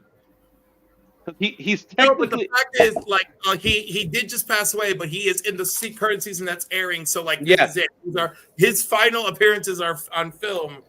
Was Men in Tights Mel Brooks? Yeah, it was Mel Brooks. It was a Mel Brooks film. It was Mel Brooks, yeah. Oh my God! One birthday of mine, I did a triple feature. Right, I did My Favorite Year, which is based on Mel Brooks' autobiography, followed by Spaceballs. Oh, sorry, followed by Robin Hood Men in Tights. No, wait, did I do Spaceballs second? I think anyhow, Spaceballs, then Robin Hood Men in Tights. I think I ended with Robin Hood Men in Tights. So, a bunch of the actors that appear in My Favorite Year also appear in the other two movies, right? Even though Mel Brooks didn't have a deep hands-on My Favorite Year. Then, Peter O'Toole in My Favorite Year plays a version of Errol Flynn, who in the autobiography he was obsessed with, right? And Errol Flynn was a bit much when he showed up to work on the Sid Caesar show. Well, of course, the Peter O'Toole version of the movie is even more over the top, right? But when you watch Robin Hood Men in Tights, you can see the love that Mel Brooks clearly had for Errol Flynn, because as many gags and things as there are, that first fight scene is so Errol Flynn accurate, it's insane. So anyhow, it was one of those evenings where I was doing a Mel Brooks theme as a birthday movie watch. And then I was like, oh my God, this is like the best thing I ever accidentally did. This is amazing. One of my buddies at work, he always likes to throw in, I can never remember his name, but the guy that played the Sheriff of Rottingham, he was in the 80s. I think he played Bob Cratchit in A Christmas Carol with George C. Scott. No, he may not have been Cratchit. He may have been Ebenezer's nephew. It was one of those two roles. Yeah. Men in Tights, I love watching that movie. I think I saw that movie maybe like 2 or 3 years ago. I'm gonna have to watch it First time. tonight. I've seen it plenty of times. But man, you get an early Dave Chappelle in that movie. Oh yeah. Like before he was like a big time guy. Spaceballs is the second DVD I ever bought in my life. Spaceballs was great. May the Schwartz be with you. I was gonna say Eric Kramer plays Little John in it. Yeah. Yep. So good, man. Such a good movie, man. That's one of his best. You know. That although I mean Young Frankenstein, Blazing Saddles. Frankenstein. The original producers. Oh yeah. The original producers is great. Yeah. You know, the Nathan Lane, Matthew Broderick one is also good, but if you go back and watch the original one with Zero Mostal and Gene Wilder, Gene Wilder is so spot on, hilarious in that movie. That he discovered Gene Wilder as a serious actor. Yeah, I can see that. Gene Wilder was like, what are you trying to get at? He goes, I think he's like, if you could push yourself to do comedic stuff, because I love what you did on this stage production. And he's like, huh. And then they became like best friends forever. And I love it. And I think it was I can't remember when. There's only one movie, one time that they ever had a real fight. Mm-hmm. Wasn't Gene Wilder in that movie with Harrison Ford, like from the 70s? Like Harrison Ford was like a train robber or something. I can't think of the name. I don't remember that. And he was kind of serious in that. That was. No, he could pull it off. I think there are some serious movies with Gene Wilder. I'm dating myself. Frisco Kid, which is not serious. Frisco Kid. Yes, Frisco Kid. Mm-hmm. Well, his stuff with Richard Pryor.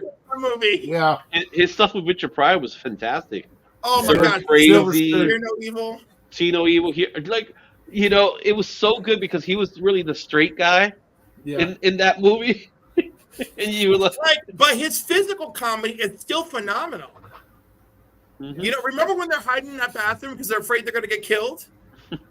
That was amazing. That two of them in that scene were phenomenal. I thought that was like the most fantastic scene in the movie, just because just everything, the environment, the acting, the portrayal, the execution, keeping us, the audience, believing what we're seeing. I was just like I feel like that one scene is, although the movie is great, I feel like that one scene is a masterclass in getting completely wrapped up. So I have to step out soon, but I want to show you guys something. So I'll be right back. Okay. Let me just. I was gonna say, you do realize that Richard Pryor helped make Blazing Saddles, right? Yes. And that I didn't know that he was actually, they were trying to get him to be Sheriff Bart. Could you imagine him as Sheriff Bart? I love Cleavon Little. So normally I don't, when I do my unboxing videos, sometimes I like to showcase certain things to people on these streams. So this will be the first time I show this off. So this is what it's going to be called the very first. This one. This is the first. Let's go ahead. Let me just do this. First thing I'll show you. Ooh. But look at what it says. Signed and sketched. Oh, that's cool, man. Congratulations. Oh, wow. Congratulations. Oh, my goodness.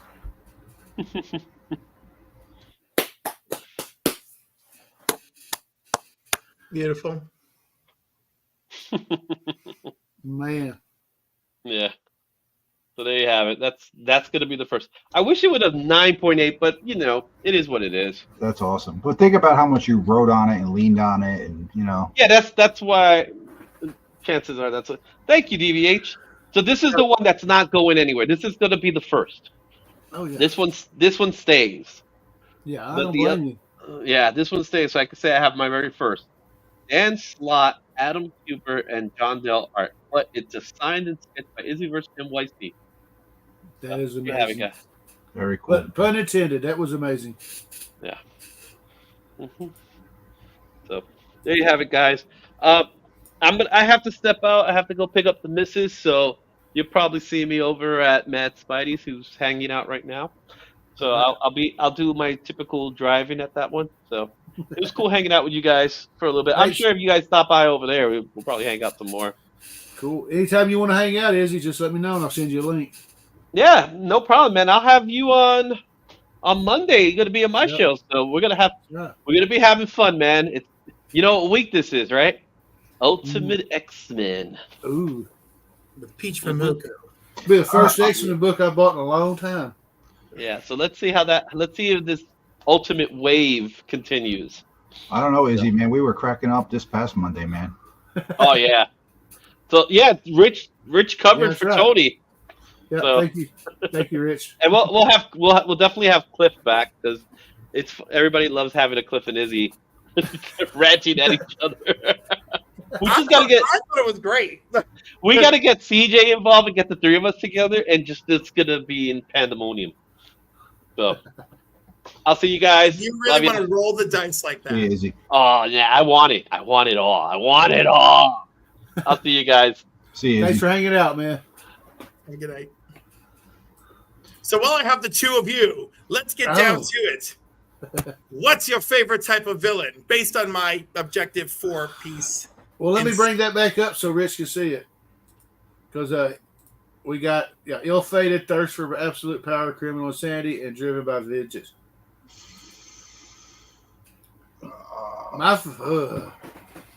Put that up one more time. I'm sorry.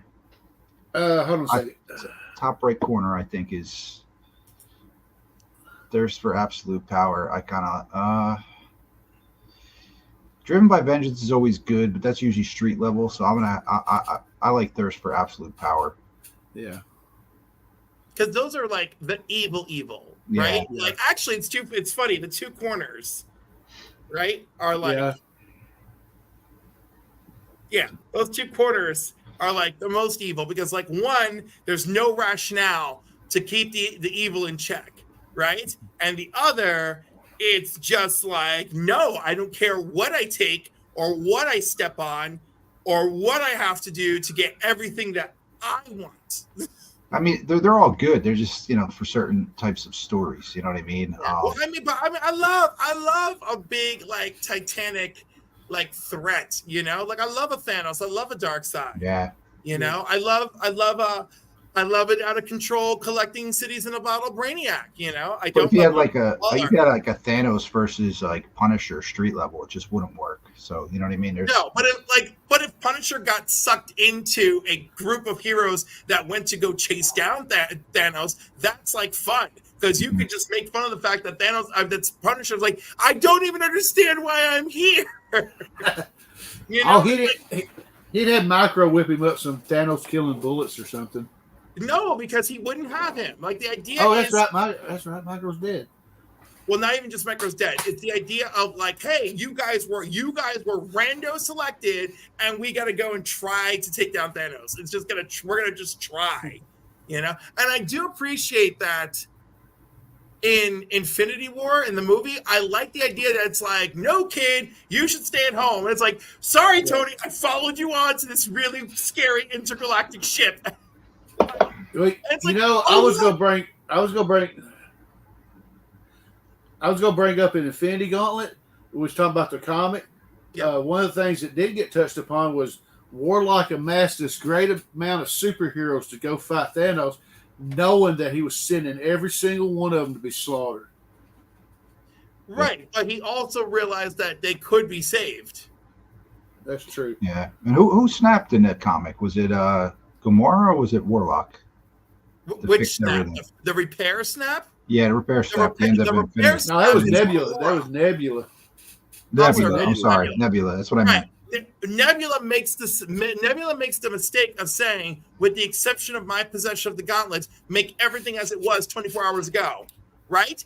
But her body being completely effed up was part of 24 hours ago. So she ends up with the effed up body holding the gauntlet so that it could just be snatched from her and the fight could continue. So I'm gonna shout out two villains from two different types of media. Of course, my favorite villain has and will always be Dr. Doom. So he would be what? Absolute power villain. Absolute power. All right, so the other one is Sephiroth. Which I labeled Vengeance. Yeah. Because although he does cross over into Crazy a little bit, but mostly I labeled Vengeance. Oh, yeah. One of my favorite lines is, and it's on this shirt, that when he in Advent Children, when he's fighting Cloud and he runs him through with that sword in the shoulder, and he tells him, he says, tell me what you cherish most and give me the pleasure of taking it away. First time I heard that, I was like, if that is not the epitome of a supervillain, I don't know what is. It's phenomenal. Because my wife's like, it's just a line in the movie. I was like, no, you don't understand the power of that line. I mean, and then what was it? Heath Ledger's Dark Knight, where he tells him he doesn't want to kill Batman because Batman completes him. He says, Yep. I'm like a dog trying to chase a car. I wouldn't know what I'd do if I got it. It was also the Lego Batman. Because you'll never kill me, you know? Yeah. What'd you say, Rich? I said it was also in the Lego Batman. Oh, was it? I'm your nemesis. If you didn't watch it, it's worth a watch. It was pretty funny. Yo, Lego Batman is off the chain. Like, it is so crazy. Like, Zod escaping from the Phantom Zone is like part of the dangerous plot. Like, it's unbelievable what they did with that movie. Now, I was going to say a couple other villains I really like. Everybody knows I like Taskmaster. And then is he a villain anymore? Like, he's also like an anti-hero now. Yeah, he goes back. Basically, he goes where the money is. Yeah, I mean, because that's what got me. I was always like, he opened up a school to train henchmen for major villains. He could have did the same thing for heroes, but I guess it wasn't. He did in the Avengers Initiative. They he did. A trainer. Well, I know he trained John Walker when John Walker became Cap in the comics, but I mean, and then the Red Skull, the version of him I always found interesting was the one from 332 to 350, where you didn't know it was the Red Skull at the time because he was in Cap's clone body, but he was just sitting there smoking a cigar, orchestrating everything behind the scenes. Now that's a villain. I hate you so much. I'm chilling in your clone body, orchestrating moves against you, and then fucking with you psychologically because I look just like you. Oh, and I know all your moves. But we didn't know about the clone body until issue 350. No, but 350 is such a phenomenal reveal because now Cap has been screwed with, and now after being screwed with, he's confronting the screwer, and the screwer's like, "I got one more for you. I'm you." And I can't possibly imagine what it's like to go face your nemesis, and the reveal of the nemesis is like, "Look, I'm you." I thought that was kind of brilliant. That Cap run from like 320 to like 370 was just an awesome read. It was some really good stories. That whole Crossbones, Streets of Poison, or whatever the heck they called it, and Act of Vengeance was in there as well. So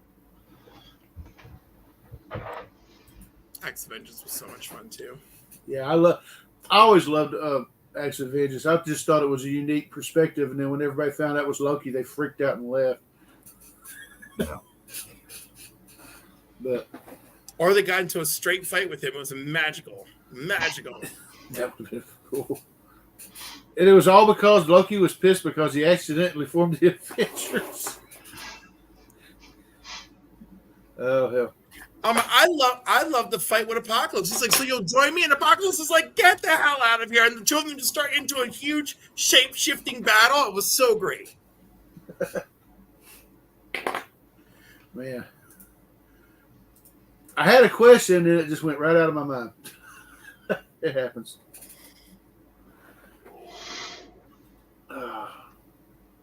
So, are there any heroes that you would consider? Sometimes the way they act, they could be considered villains. Batman. He always goes too far. Look at Zur-En-Arrh, and then Zur-En-Arrh creating failsafe. It's a whole disaster.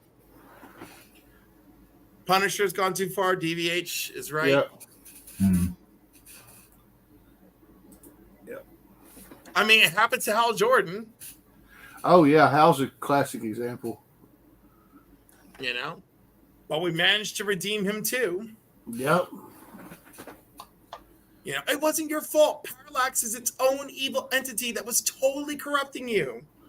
But he didn't become Parallax until after he got all the rings, right? Or blew up the battery or something. Right after he blew up the battery, because he unwittingly took Parallax into him at that point. You know, and then that's where we're supposed to forgive and forget. All right, Deviation's got a question. He said, "Who would you like to heel turn?" Which means become a villain? Yeah.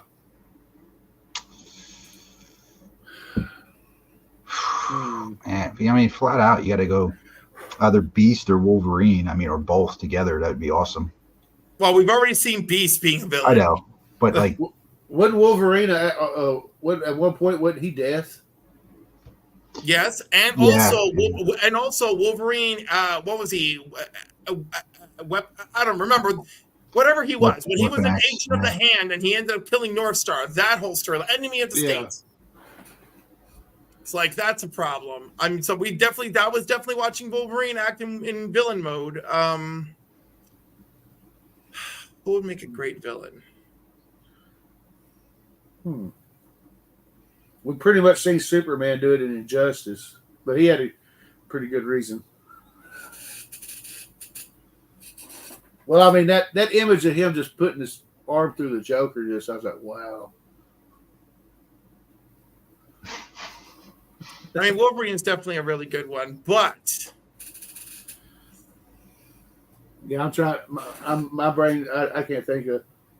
Well, I'm trying. I want one that's like interesting and everything. Like one that would be terrifying would actually be Martian Manhunter. Yeah, that one would actually be. He would actually be a frightening threat. So they did Professor X already with Onslaught. So they did Professor X a few times. I like the Onslaught story. There was a Brood posing as Professor X. Let's not forget that. Yeah. Before he took off with the Shi'ar, so we got that dude.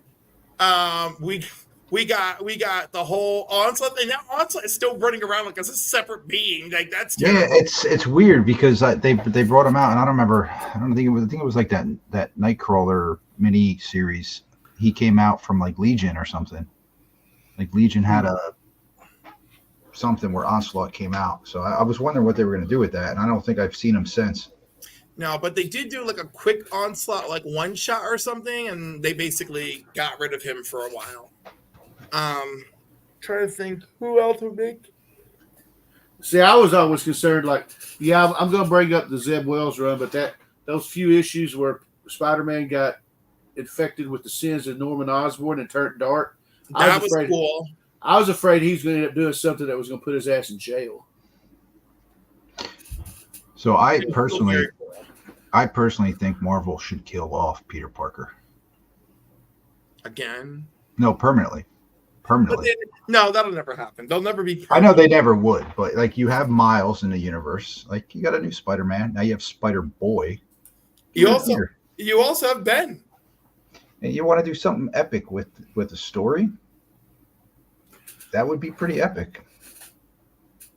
Well, I thought of somebody, but I mean, they're doing it in the Ultimate version. You see, I was going to say Reed Richards, but they got the maker in the Ultimate world. Yep. So, I mean, And he turned out to be a tremendous threat.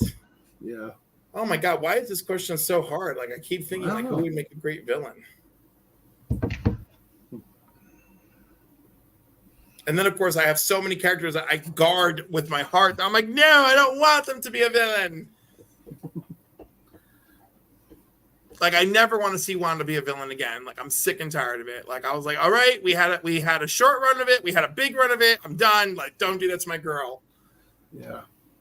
I was going to say Captain America, but when they did that Hydra thing, it pissed everybody off. Yep. No, that was a bridge. Then, and dude, he's fighting him now. He's fighting freaking Hydra Cap.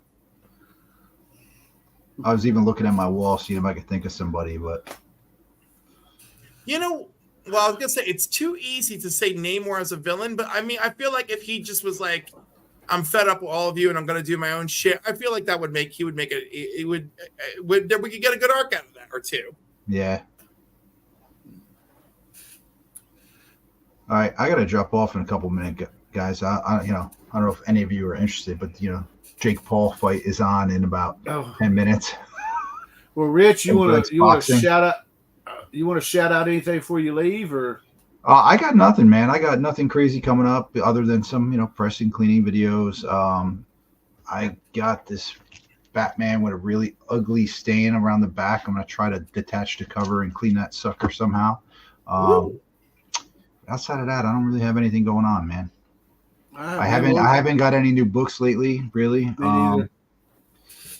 I keep shrinking my pull list down to like 5. I got like, Amazing Spider-Man, Venom, the basic X-Men, nothing crazy. And just still trying to land a couple grails along the way. But well, appreciate having you, man. No, thanks for having me, man. I appreciate it. I always like hanging out with you guys, man. No problem. Come back. I consider you part of the crew. So yeah, one of these days I'll be on time, man. I'm sorry about that. 15-year-old man. Better late than never. Yeah. I'll see you guys. Have a good night. You too, man. Well, let's see. Dr. Von Hoot says, I guess it comes down to their mental stability just to make it believable. Cap doesn't make sense. That's true. So true. I thought of what would happen if the Black Panther turned evil? Well, we got a little bit of a taste of that in the first Black Panther movie. Well, that's true. So that would be rough. They'll be like, no, we're going to find our allies in the world, weaponize them, and we're going to be the conquerors. And then there was 2. Well, I opened with 2, so there we go. We're bookending this. I was gonna flip DVH's question because he talked about heels. That's a wrestling term. So what would happen if somebody a heel turned face, a villain that turned good? And I mean, we had in the 90s, we had Harry Osborn as a goblin as a hero. We've got Norman doing his thing now, but I figure that's short lived. But sure. We've had Sandman be heroic, even joining Silver Sable.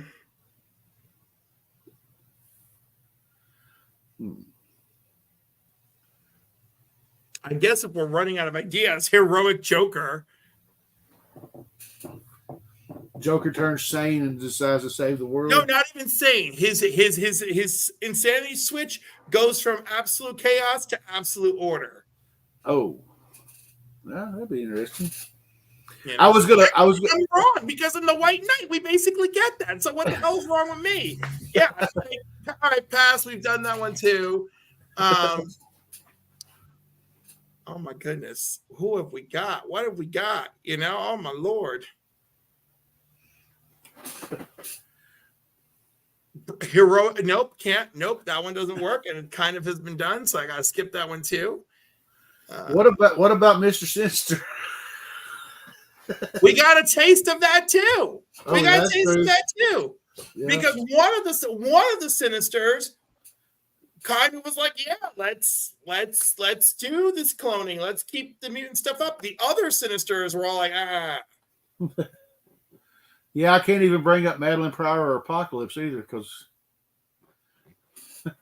Yeah, they flip flop and they've got their own stuff, and like they had Apocalypse on the whole magical quest that I don't feel like they ever followed up properly on him. So yeah, whatever. Anybody could be anything. That's it. It's comics. It's comics. The Prowler is redeemable. Yes. Yes, I agree, DVH. So anyway, I guess Cliff, just tell us what you got going on, man. We'll start wrapping things up. Sunday nights, 5 p.m. on the Council of Comics, Eastern Standard Time. We're doing the box office and a movie review. We're doing trilogies this year. We're doing the Olympus Has Fallen trilogy starting tomorrow night. 6 p.m. I'll be on with Durs tomorrow, Eastern Standard Time, for his Sunday night session.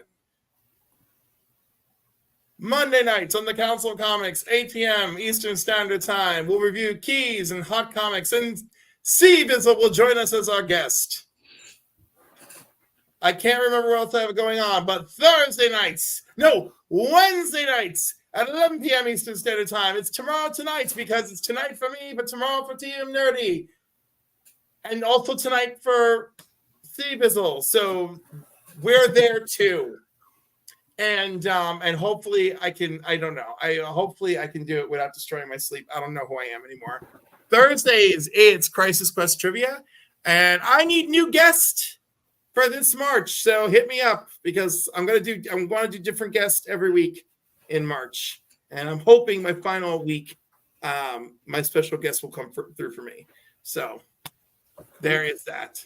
And I occasionally show up in other places. Well, for me, I'll probably also be on Dur's show tomorrow night as well, showing off those explosive covers. And then Monday, I'll be with the Izzyverse. The Comiverse and the Izzyverse are going to collide on Izzy's show. We're going to talk comics and what is it? He does the top 10 and stuff. Let's see. Thursday or Friday, I'll be dropping the next spotlight, which is Iron Man 55, the first appearance of the Origin of Thanos, the Blood Brothers, Drax the Destroyer, a cameo appearance by Star Fox, and a couple other Titans. I think one of them was Thanos' father or something. But yeah, it's got a lot of first appearances, so I'll be doing the spotlight on that.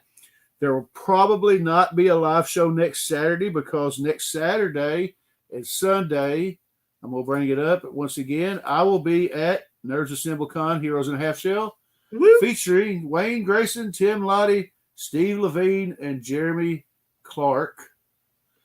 And I really don't know if I'm just going to do sporadic live stuff or I may just do a film thing where I just spend all day filming for those 2 days and then just do like a hodgepodge video of everything at the end. I really don't know what I'm going to do. We'll just figure it out and go along the way. Should be a lot of fun. And then we'll be back the next week after that. It'll be the week before our 300 subscriber giveaway because on March 23rd, the Mega Powers Collide. Me and DVH are doing a live giveaway here. And that week before, I guess that'd be what, March 16th, I'm going to show off every single thing that I can that I'll be giving away. And what I give away and what DVH gives away, I don't know what he's giving away. We'll see. And if anybody wants to hop on that live stream, you're invited. And you're just because you show up for the live stream doesn't mean you have to give anything away. You can just hang out. I don't think you should have to give something away or show up or just to show up. And once again, like I said last week, the the shop comics thing that we're doing where you get a Shopify print. Mm-hmm. If you're willing to meet shop on the shipping for international will be included. But that's basically me in a nutshell. And I want to thank everybody. I want to thank Cliff and everybody for hanging out. Cliff, Rich, Izzy for hanging out in the panel. I want to thank everybody for hanging out in the chat. And I'm going to end this with a new video because I like to play with the videos. I've been playing with the new thing. And we will see y'all next time. Not filming next year. We'll do this again. Huh? Oh, we're back.